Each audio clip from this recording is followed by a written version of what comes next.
Welcome all of you in online lecture series of software engineering and project management. So now the today's topic is software myths.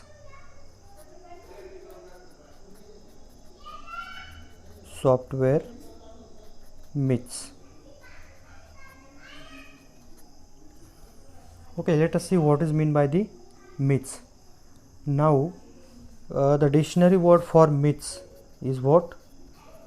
The dictionary word for myth is fable stories. Fable stories. Okay, now it is also a fiction, imagination, or it is a thing or story whose existence is not verifiable. It is also what? It is a fiction, or it is considered as a imagination, or the story whose existence is not verifiable. Or in other way, you can also consider the term myths as a negative thoughts that is propagated in the software field. Means for example, suppose whenever you are going to design any new software and your colleagues told you that it is not possible, there are such types of error you are going to face, and this means such types of negative thoughts they are told you. So that is what? That is a myths. Okay, now in case of software, the term, how we referred this term? So in case of a computer system, or in case of computer software, how this term is referred? So it is what? It is means the software myth is nothing but the misinformation or misunderstanding or confusion that is propagated in the software development field. Okay, so in computer software system, the software myth, software is what? It is misunderstanding or misinformation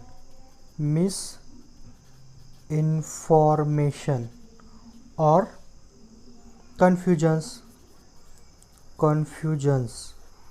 that is propagated in software field. Okay, so I think you all get the term, the software myths. So software myth is what? It is misunderstanding, misinformation, or the confusion that is propagated in the software field. Now let us study the some different types of myths that is propagated in the software field. So the software myths can be generated in any stage.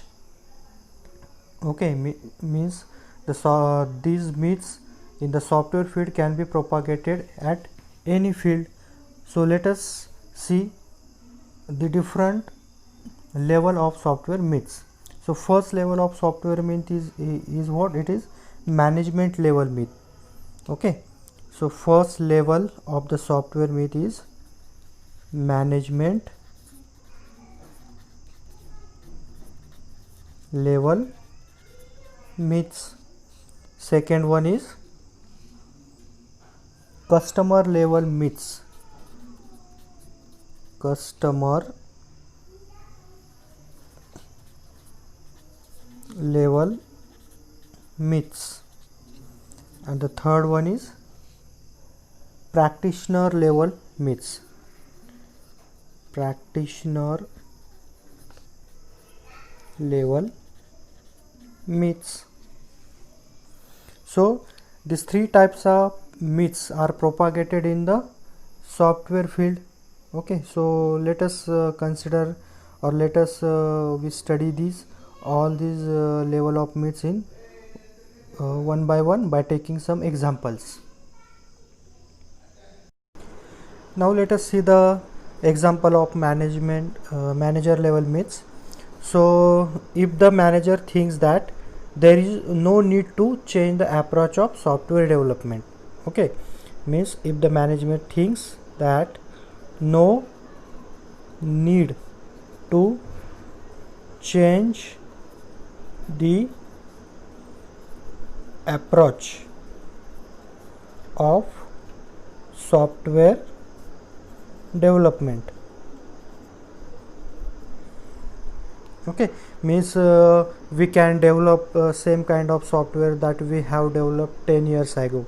If the manager thinks like this, then that is a type of myths, okay. So but it is not possible na, we can use those types of approaches that we are using for the development of the old software, because as you know that the day by day there are newly software develop and new tools are available for designing the software.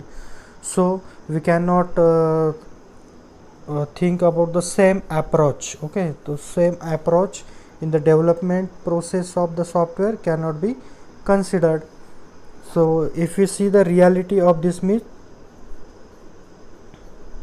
then what is reality? The application domain may be the same, but the quality of software need to be improved according to the customer demand, okay.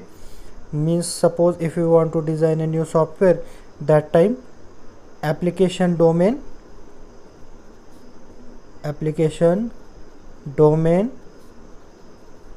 may be same, but what we need to improve quality of software. Suppose for example we have to design any kind of software that is already present in the market, means we have to suppose generate same copy of that software, but for designing that new software we cannot use the same approach that is used for designing the old software, because now in this case we have to concentrate on the improvement of the quality of that software. So the same approach cannot be used for the new software. So this is what the actual reality. Again the customer changes the demand time to time, okay. The customer changes demand time to time. Nowadays the customer will changes her demand time to time, that's why we cannot use the same approach of the software development. So this is what the software level means.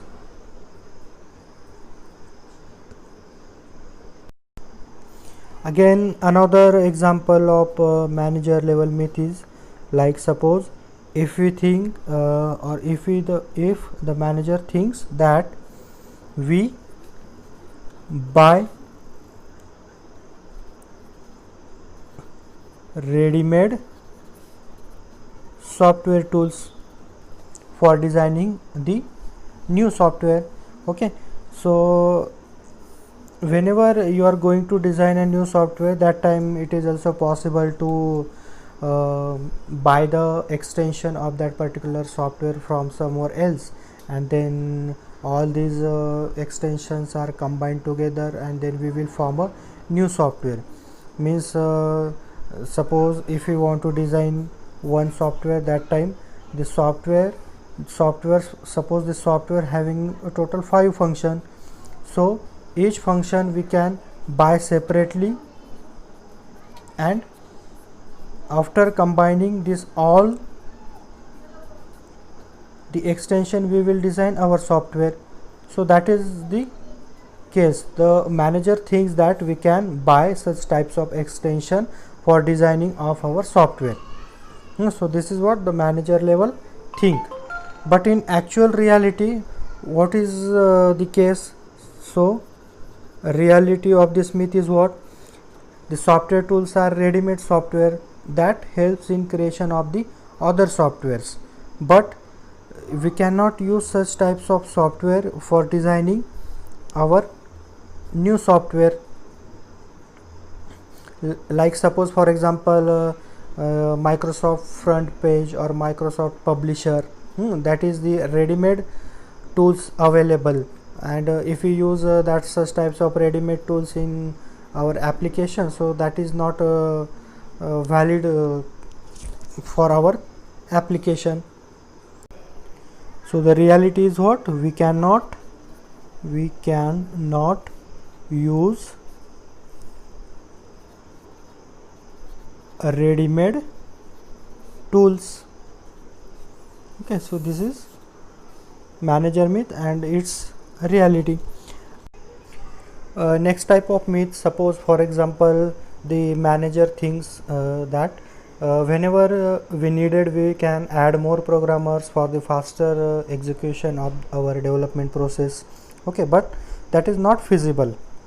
Okay, means whenever your project is going on, that time we cannot add many number of people in the intermediate stage. If you want to add more people, that time you need to add or you need to create a larger team at the initial phase, because whenever you add number of people in intermediate stage, that time what happen, we have to waste our lots of time for guiding those new people that were added in the intermediate stage. So that is the myths propagated at the manager level. So what is the myth? That manager thinks that when needed, okay, when needed we can add more people.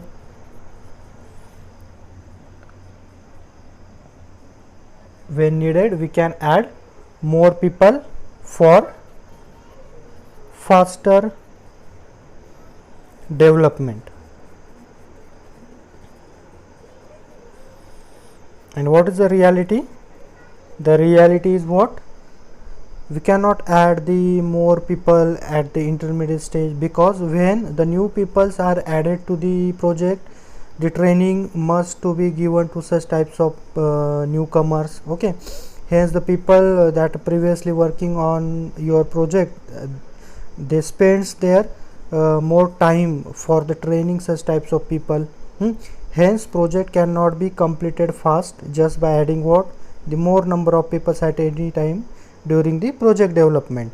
So that is the reality, means we cannot add more people in what? Intermediate stage, because what?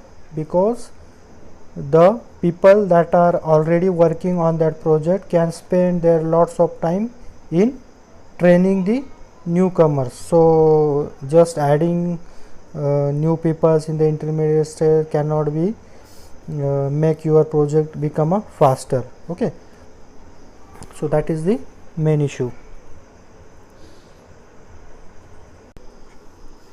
Now next myth is, suppose if the manager thinks that if we outsource the software project to the third party, then we can tension free and wait for the project to be done smoothly. And sometimes in the IT industry it may be happens that suppose if we taken one project, that time we can give that project to the another third party person, and that will complete that project, and then after completion of that project we will take the project from that third party and we will deliver the project to the our client. So that the case also happens in the software industries. So what is the myth in this condition? Here what the manager thinks that if we design our project from a third party, then we become a tension free. Okay, so that is also the myth. Means what is a myth? If we develop software from third party, then what? We become tension free. So that is the myth propagated in the manager level. But what is the actual reality of this type of myth? Okay, so when an organization is unable to manage and control that software project internally, then it will also very difficult for them to get what the project done by the outsourcing it. Means whenever we will design the software from the third party, that time we lose the control of that particular software. Means whenever the customer or whenever any client or our client of that particular software needs some changes inside the application, that time we cannot smoothly what the handle that particular software, because we have developed that software from the third party. So this is actually the reality. Then next type of myth is what?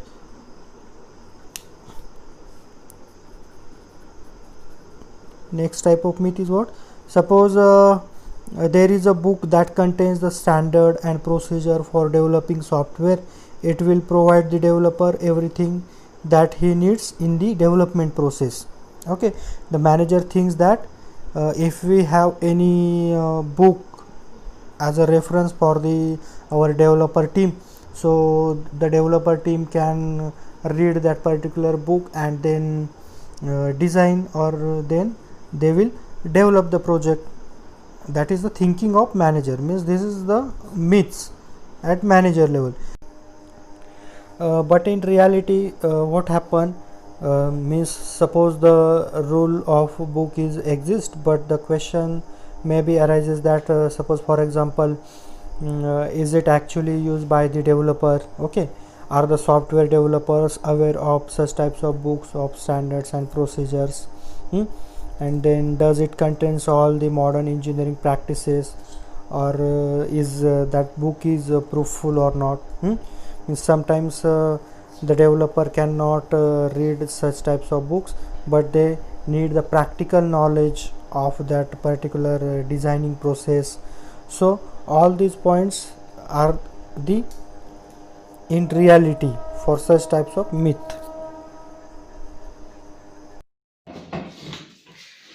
Now the next type of myth is, suppose the organization consider that they have higher configuration computers for their development of the software, and they will provide the good platform to produce their work efficiency. Okay, so what is the myth? Organization consider what they have latest configuration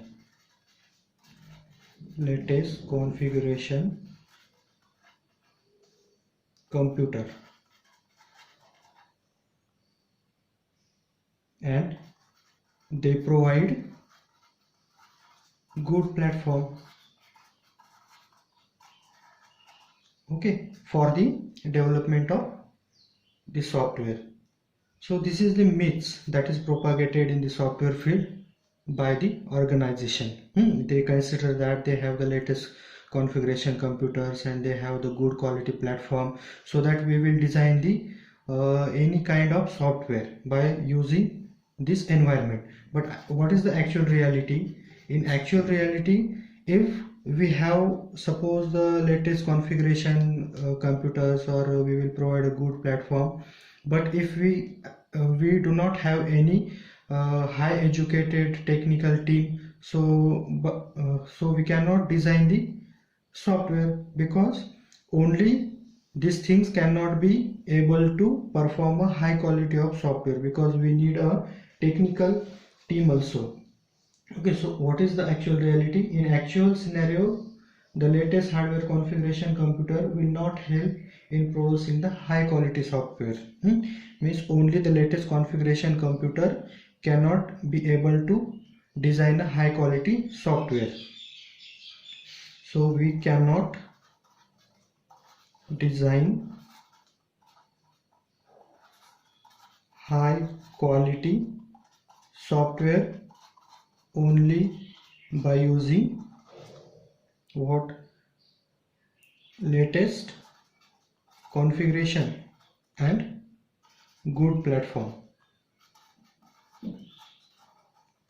So that is actual the reality. Now in most of the organization, the software developers do not use these case tools effectively and efficiently. Most of the organization cannot use only these types of environment for the development of the any new software. They have a highly skilled technical persons. So it is highly skilled technical team is also required for development. So this is what the actual reality for this myth. So these are all about the manager level myths. Okay, so all these myths that we have studied, these all myths are propagated in the manager level. So now for today's lecture we will stop here, and in next lecture we will see the customer level myths and the practitioner level myths. Okay, so these myths are again somewhat different than the manager level myths. So here we have completed the first level of myths, that is manager level, and in next lecture we are going to study about the customer level myths and practitioner level myths. Okay, so if you are having any doubts regarding to this lecture, you can just ask me in the comment section, and also like and subscribe to this channel so you will get the notified whenever my new lecture will be published on the YouTube. Okay, so thank you so much.